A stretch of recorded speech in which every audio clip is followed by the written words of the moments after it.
Welcome to this explainer. Today, we're jumping straight into something incredibly atmospheric, a true grimdark mythic parable. Imagine standing alone in a clearing.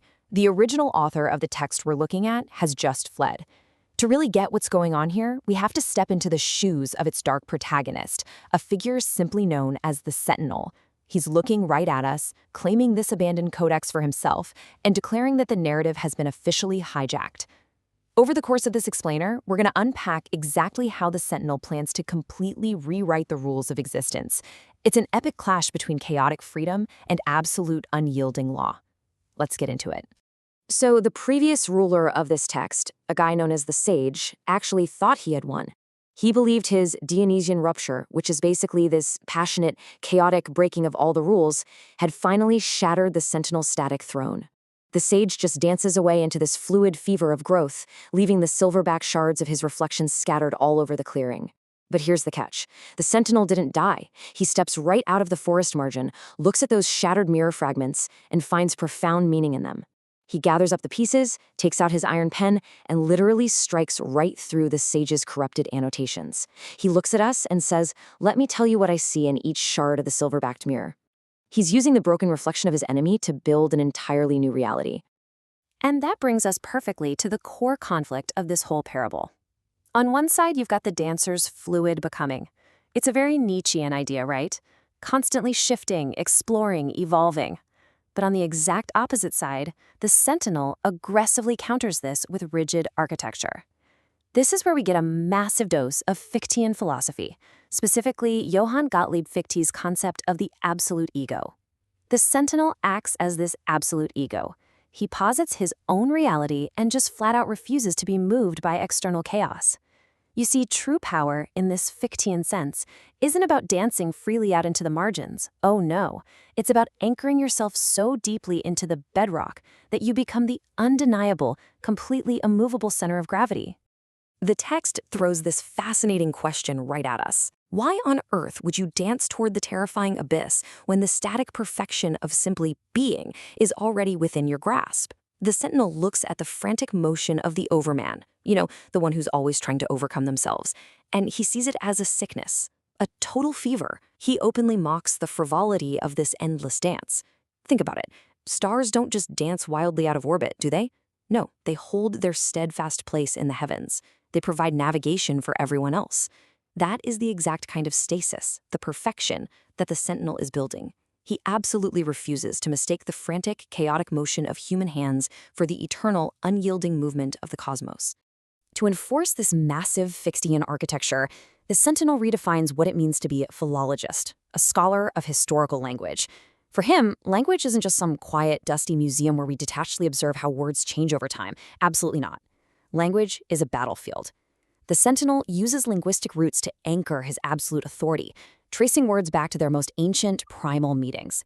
He completely throws away the soft observational lens of the wandering scholar.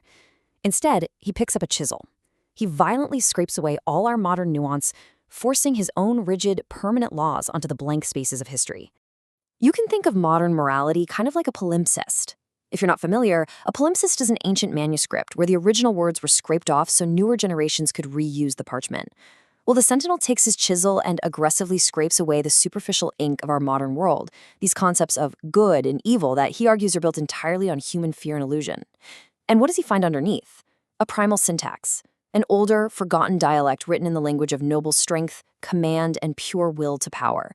By destroying the democratic, shifting morality of the dancer, he forces his own interpretation onto the parchment, commanding the text to mean whatever his own strong spirit dictates. Now, there is a super important distinction made here between a gravity that drowns you and a gravity that builds you up. Looking into the next shard of that mirror, the Sentinel firmly rejects the entropy of what he calls the static throne. That kind of throne is just dead weight. It's a leaden box that just siphons ambition and drowns the soul. Instead, he aligns his philosophy with the gravity of Gungnir, the legendary spear of the Norse Allfather. Sure, a spear is incredibly heavy, but it has a directed aim. It builds a foundation. It carries the purposeful weight of a vow that literally never misses its target. This is the exact kind of purposeful, unyielding weight the Sentinel wields to establish his absolute domain. And that spear connection leads us right into the raw, mythic sacrifice of Wotan, or Odin. Pop culture often paints him just as a superhero's dad, but in the actual historical mythology, he famously hung himself from the branches of the world ash tree for 9 days and 9 nights, pierced by his own spear. But here is the wildly surprising fact within this dark parable. He didn't bleed up there to transcend himself. He wasn't looking for some beautiful, fluid becoming. Not at all. He hung there in sheer agony for a very practical reason, to acquire the runes. He suffered specifically to grasp the carved, legible, permanent knowledge of the universe, and in doing so, he set the ultimate precedent for our sentinel. Following in those exact mythic footsteps, the sentinel bleeds upon the tree, and he begins to carve what are known as Galger-sung truths. These are truths that are magically, powerfully chanted into existence. Through this, he lays a foundation of permanent law. But listen to this crucial distinction because it changes everything.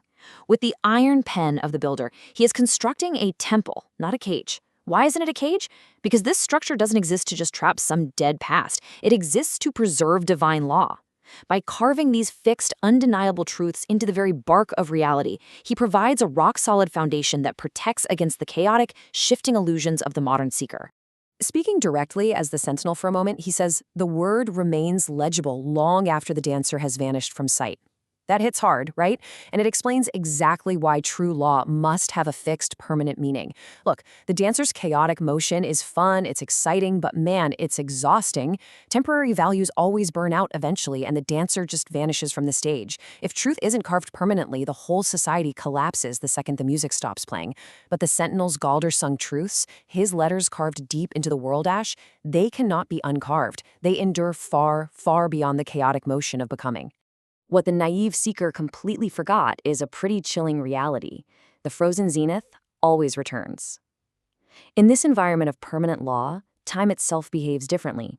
Beneath the sentinel's halo, clock arrows actually march backward. It is perpetually high noon. And at high noon, your shadow falls directly beneath you. There's literally nowhere to hide. All movement becomes maximally vulnerable to the crushing spirit of gravity. In those Fichtean terms we talked about earlier, the absolute ego expands to absorb absolutely everything. And this metronomic system literally begins to siphon away the horizon itself. So the Hijacked Codex has now fully transformed into a weapon of law. It weaponizes something called the tragedy of the unowned. What does that actually mean? Well, the Overman thrives on moving into uncharted, unowned territory in the future, constantly reinventing himself. But remember that backward ticking clock?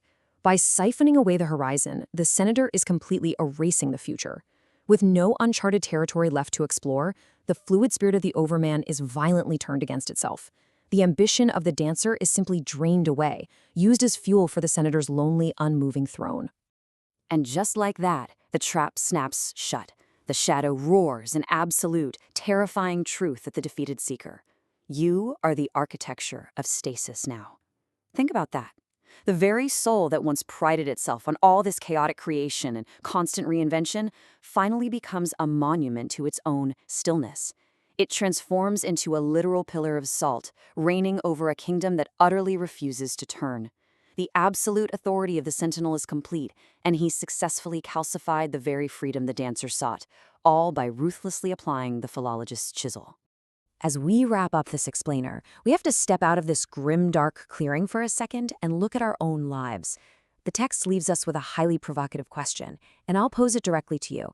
When the fluid fever of your own life breaks, and that chaotic dancer vanishes from sight, what unyielding truth will be carved into the bark of your world ash? Will your ultimate meaning just drown in the abyss of constant change? Or will you anchor yourself deeply in the roots of a permanent personal law? The shards of the mirror are yours to assemble. Choose your gravity wisely.